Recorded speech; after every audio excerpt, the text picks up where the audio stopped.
হেফাজতে ইসলামের উদ্যোগে যে মহাসমাবেশটা হয়েছিল, অনেক আলোচকই সেটা বিশ্লেষণ করেছেন,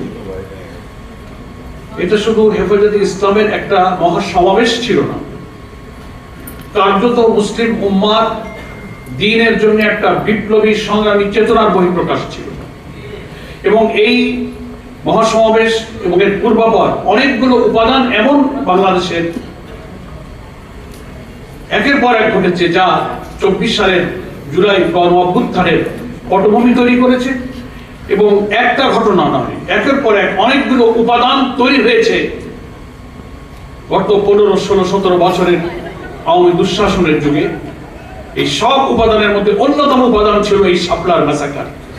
এবং এগুলোই হচ্ছে 24শে জুলাইয়ের যে আউটবাস্ট, যে গণবিস্ফোরণ, অর্থনৈতিক শোষণ, নিপীড়ন, আলেম ওলামার উপরে নির্যাতন, দ্বীন এবং ইসলাম বিরোধী শক্তিকে রাষ্ট্রীয় মদদ দিয়ে ভিন্ন মতের উপরে নিষ্ঠুর যে নির্যাতন চালানো হয়েছিল, লুটপাট, দুর্নীতি, সবকিছু মিলে একটা আউটবাস্ট যে হয়েছে, সেটি ছিল 24-এর গণ অভ্যুত্থান। আজকে এই অনুষ্ঠানের যিনি আয়োজন করেছেন, এই সরকারের মাননীয় উপদেষ্টা, তিনি সেই 24-এর গণ অভ্যুত্থানের একজন বিপ্লবী সৈনিক। বিশেষভাবে আমি তাকে ধন্যবাদ জানাই।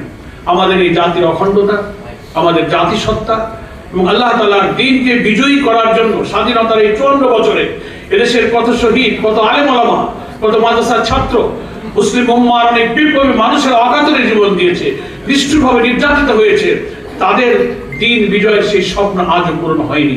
আমি মনে করি 24-এর গণ অভ্যুত্থানের মধ্য দিয়ে যে প্রেক্ষাপট এখন তৈরি হয়েছে, অন্তত মুসলিম উম্মার মধ্যে যে একটা ঐক্যের পরিবেশ তৈরি হয়ে আমরা আমাদের জীবনের সেই লালিত স্বপ্নের দিকে এগিয়ে যাচ্ছি, আজকের এই আয়োজন সেই স্বপ্নকে আরো সফলতার দিকে এগিয়ে নিয়ে যাবে ইনশাআল্লাহ। সম্মানিত সুধীবৃন্দ, আর এই হামলার পিছনে, এই নিষ্ঠুরতার পিছনে যা দুনিয়াকে বিস্মিত করেছিল, এখানে অনেক আলোচক তার কিছু ছোট্ট চিত্র তুলে ধরেছেন, আমরা ডকুমেন্টারিতে দেখেছি। এটা বিস্ময়ের ব্যাপার, একটা সরকারের প্রধান কত নির্লজ্জ মিথ্যাচার করতে পারেন। তিনি বলছেন যে না, ওখানে কোনো হত্যাকাণ্ড হয়নি, মাদ্রাসার ছেলেরা গায়ে রক্ত মেখে শুয়েছিল, উনি ধাওয়া দিয়ে উনি উঠে চলে গেলেন। এখনই আমরা ডকুমেন্টারিতে দেখলাম।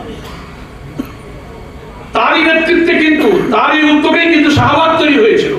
উনি পার্লামেন্টে দাঁড়িয়ে বলেছিলেন, তদানীন্তন প্রধানমন্ত্রী, শাহবাগে যখন নাস্তিক মুরতাদদের উত্তরসূরিরা এইভাবে মুসলিম উম্মার বিরুদ্ধে একটা জমায়েত করলো, তিনি ওখানে বললেন, আমার দেহটা পার্লামেন্টে পড়ে আছে, মনটা আমার শাহবাগে চলে গেছে।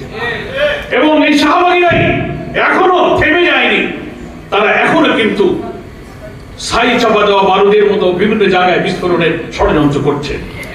আজকের এই সমাবেশ থেকে আমরা এই চেতনা নিয়ে বিদায় নেব যে এটা যেমন একটা ষড়যন্ত্রের ফসলে হামলাটা হয়েছিল, এখানে ভারতীয় আধিপত্যবাদী যে দেশীয় সেবা দেশরা, সেই সময়কার প্রধানমন্ত্রী ইনু মেননদের নেতৃত্বে 14 দলের নামে যে দোসররা ছিল, ওই রাত্রিতে বিদ্যুৎ বিচ্ছিন্ন করে গুলি চালানো, আর বেনজির সহ সেই সময়ের র্যাব পুলিশেরা যে নিষ্ঠুর মধ্যরাতে যে নির্যাতন করেছিল, ব্লুপ্রিন্ট যারা করেছিল, তাদের বিচারের যে প্রক্রিয়া চলছে, আমরা মনে করি এই বিচার জাতির সামনে যদি দৃষ্টান্তমূলক হয়, ইনশাআল্লাহ ইসলামী উম্মার উপরে আঘাত হানার মতো দুঃসাহস ইনশাআল্লাহ আর কেউ দেখাবে না।